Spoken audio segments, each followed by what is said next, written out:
কোটা আন্দোলনকারীদের complete shutdown, আর তার ফলাফল আজকে এই অবস্থা। সমস্ত দাবি মেনে নেওয়ার পরেও তাদের আর সে শাটডাউন শেষ হয় না। কী কারণে আমি বুঝি না। আমরা তো সম্পূর্ণ দাবি মেনে নিয়েছি, একটা মানলে আর একটা, আর একটা মানলে আরও একটা, আর এর ফল আজকে জ্বালিয়ে পুড়ে সব একদিকে সরকার, আর আজকে কত মানুষ জীবন হারালো, কতগুলি মানুষ পঙ্গু হয়ে যাচ্ছে, কতগুলি মানুষ। এবং ঠিক এই 2001 সালে এরকম তাণ্ডব বিএনপি জামাত জোট চালিয়েছিল। আওয়ামী লীগের প্রায় 21,000 নেতাকর্মী হত্যা করে, কত মানুষ গুলি খেয়ে তাদের ঘর বাড়ি হাত পা কেটে দেওয়া, চোখ তুলে দেওয়া, মেয়েদের রেপ করা, এই তাণ্ডব ছিল। আবার 2013 সালে অগ্নিসন্ত্রাস, 13, 14, 15 আগুন জ্বালানো, সব যে গাড়ির ভিতরে, বাসের ভিতরে মানুষ, সেখানেও আগুন জ্বালানো। 23 সালে সেখানেও সেই তাণ্ডব, আর প্রতিবারই পুলিশের উপরে আঘাত, পুলিশের হত্যা, মানুষ মেরে ঝুলিয়ে রাখা, পুলিশ মেরে ঝুলিয়ে রাখা, গাজীপুরে আমাদের কর্মী মেরে ঝুলিয়ে রাখা। এটা কি ধরনের রাজনীতি আমরা জানি না। যেখানে দাবি করেছে প্রত্যেক দাবি আমরা মেনে নিয়েছি। আর মামলা তো তাদের না, আমার করা প্রজ্ঞাপন হাইকোর্ট বাতিল করে দেয়, সরকারের পক্ষ থেকেই তো আমরা আপিল করি, এবং ওই হাইকোর্টের সে রায় সেটা স্থগিত করে দেওয়া হয়। তাহলে তো আবার কোটা থেকে যায়। তাহলে আন্দোলনটা কিসের জন্য ছিল? একেবারে শাটডাউন করে সবাইকে তারপরে মারা। যে সমস্ত ঘটনা ঘটেছে আর যেভাবে মানুষগুলি ক্ষতিগ্রস্ত হয়েছে, আর যারা মারা গেছে আমি তাদের আত্মার মাগফিরাত কামনা করি। আর যারা এখন আহত তাদের সকলের চিকিৎসা সুষ্ঠুভাবে হচ্ছে। আমি আমাদের ডাক্তার, নার্স বা কর্মচারী সকলকে আমি আন্তরিক ধন্যবাদ জানাচ্ছি যে তারা দিন রাত অক্লান্ত পরিশ্রম করেছেন, এবং আমাদের স্বাস্থ্য মন্ত্রণালয় থেকে মন্ত্রী, প্রতিমন্ত্রী সহ আমাদের সকলে বারবার এদের দেখে গেছে এবং যা যা লাগে করে দিচ্ছে। আজকে চিকিৎসার জন্য যা যা লাগবে আমরা করে দিচ্ছি। আর যারা পা হারিয়েছে বা হাত হারিয়েছে, আমরা কৃত্রিম পায়ের ব্যবস্থা করে দেব, যাতে তারা আবার সুস্থ মানুষের মতো চলতে পারে, নিজের কাজ করতে পারে। এবং এর মধ্যে একজন আবার প্রতিবন্ধীও, কাজে তার মা যাতে ভালোভাবে চলতে পারে।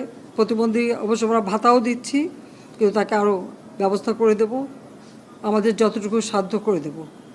কিন্তু আমার দেশবাসীর কাছে আমি বিচার চাই, কি অপরাধটা কি করেছি যে এইভাবে, যেখানে আমি মানুষের ভাগ্য পরিবর্তনের কাজ করে যাচ্ছি, মানুষের জীবন মান উন্নয়ন করেছি। আজকে বাংলাদেশ সেই 2008-এর বাংলাদেশ আর 2024-এর বাংলাদেশ তো এক না। বাংলাদেশের মানুষের জীবন মান তো উন্নত হয়েছে। আমাদের অর্থনীতি আজকে কত কত উপরে উঠে গিয়েছিল, এবং এটা মনে হলো যে এটা আর কিছুই না। এটা আমাদের অর্থনীতিকে সম্পূর্ণ পঙ্গু করে দিয়ে বাংলাদেশকে আবার ভিক্ষুকের জাতি করে দেওয়া, এটাই বোধহয় এদের পিছনে ষড়যন্ত্র। সেটাই হচ্ছে সবথেকে দুঃখজনক, যে দিন রাত অক্লান্ত পরিশ্রম করে বাংলাদেশটাকে যখন একটা জায়গায় নিয়ে আসলাম, আজকে সেখানে দেখি এই একদিকে জ্বালাও পোড়াও সব কিছু। ঠিক যে প্রতিষ্ঠানগুলি মানুষের সেবা দেয়, আজকে মেট্রো রেলে চড়ে মানুষ কত অল্প সময়ের মধ্যে সময় বাঁচিয়ে কর্মস্থলে পৌঁছাতে পারতো, আবার ফিরতে পারতো। সেখানে ছাত্ররা, চাকরিজীবী, সাধারণ মানুষ সবাই তো যেতে পারতো। সেই স্টেশনগুলি পুড়িয়ে এখন ট্রাফিক জ্যাম, মানুষের কষ্ট। আমি তো কষ্ট লাঘব করেছি, কিন্তু যারা এইভাবে আগুন দিয়ে পুড়িয়ে মানুষের সে কষ্টে আবার ফেলে দিল, তাদের বিচার দেশের মানুষকেই করতে হবে। আমি খালি সকলের সহযোগিতা চাই। আর এইভাবে মায়ের কোল খালি হোক, এটা আমি চাই না। কারণ আমি তো বাবা মা সব হারিয়েছি, আমি তো জানি হারাবার ব্যথা কত কষ্ট। কিন্তু সেই কষ্ট বুকে নিয়ে তো ফিরে আসতে এদেশের মানুষের জন্য। এখানে আমার তো কোনো চাওয়া পাওয়া নাই। আমি তো আমাদের ছেলে মেয়ের জন্য কিছু করিনি, শুধু তাদের লেখাপড়া, নিজেরাই চাকরি করছে, নিজেরাই পড়েছে। আমি কতটুকু করতে পেরেছি, কিন্তু আমি দেশের মানুষের জন্য করেছি। আজকে অন্তত মানুষের ভাত কাপড়ের ব্যবস্থা, চিকিৎসার ব্যবস্থা, তাদের কাজের সংস্থা সবই তো করে দিচ্ছিলাম। যখন আমরা এক উন্নয়নশীল দেশের মর্যাদা পেলাম, তখনই এই তাণ্ডব করে ঠিক যে জায়গাগুলি মানুষের সেবা করবে সেই জায়গাগুলিতেই আঘাত, শিক্ষা প্রতিষ্ঠানে হল ভেঙে দেওয়া। সবচেয়ে দুর্ভাগ্য যে ভিসির বাড়িতে আগুন দেওয়া। এর আগেও একবার ঢাকা ইউনিভার্সিটিতে ভিসির বাড়িতে আগুন দিয়েছিল, আপনাদের মনে আছে। রংপুরে সেখানে আগুন দিয়েছে, ময়মনসিংহ কৃষি বিশ্ববিদ্যালয় থেকে শুরু করে বিভিন্ন জায়গায় এই তাণ্ডব চালিয়েছে। রাজশাহীতে এই তাণ্ডব চালিয়েছে। বিশ্ববিদ্যালয়গুলিতে সেশন জট ছিল, আমি সরকার আসার পর থেকে কোনো সেশন জট নাই। লেখাপড়ার মান উন্নত করা, যাতে এখান থেকে পড়ে আবার বিদেশেও পড়তে হবে সেই ব্যবস্থাও করে দিয়েছি। কিন্তু তারপরেও কোটা সংস্কার আন্দোলন, কোটা তো আমি বাতিলই করে দিয়েছি। আমি আহ্বান করেছিলাম যে একটু ধৈর্য ধরো, হাইকোর্টে শুনানি হবে, হাইকোর্ট যে রায় দেয়।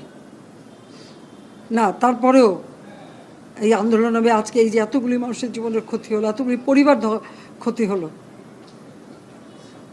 এর দায় দায়িত্ব কাদের? আমি দেশবাসীর কাছে সেই আহ্বান জানাবো যে এই ধরনের ধ্বংসযজ্ঞের জন্য এই দেশকে নিয়ে আর কেউ চালাতে না পারে। আমি সকলে সাহায্য চাই। আর আমি চাই না এভাবে মায়ের কোল খালি হোক আর এভাবে মানুষ অসহায় হয়ে পড়ুক। এই হাসপাতালটাই তো আজকে আপনারা দেখেন কত সুন্দরভাবে করে দিয়েছি। কিছু নেই হাসপাতালে, একটা লিফটও ছিল না আমি যখন সরকারে আসি। আর সেই এই হাসপাতালও আমার আব্বা স্বাধীনতার পর জাতির পিতা বঙ্গবন্ধু শেখ মুজিবই করে দিয়েছিলেন। আমি সেটা উন্নতি করেছি বলেই তো আজকে চিকিৎসা দিতে পারছি, নইলে এত রোগীর চিকিৎসা দেওয়া কোনোদিন সম্ভব হতো না। তো আমার কি এটাই অপরাধ যে আমি মানুষের জীবন মান উন্নত করার জন্য কাজ করেছি আর সেই জায়গাগুলিকে হামলা করতে হবে? কোভিড-19-এর সময় যেখানে আমরা সব থেকে ভালোভাবে মানুষের চিকিৎসা দিতে পেরেছি, সেই কোভিড হাসপাতাল সেখানেও আগুন দিয়েছে। এটা কী ধরনের খেলা? যাক, আমি আর কিছু বলতে পারি না। আমি যে এগুলি এক একদিন দেখি আর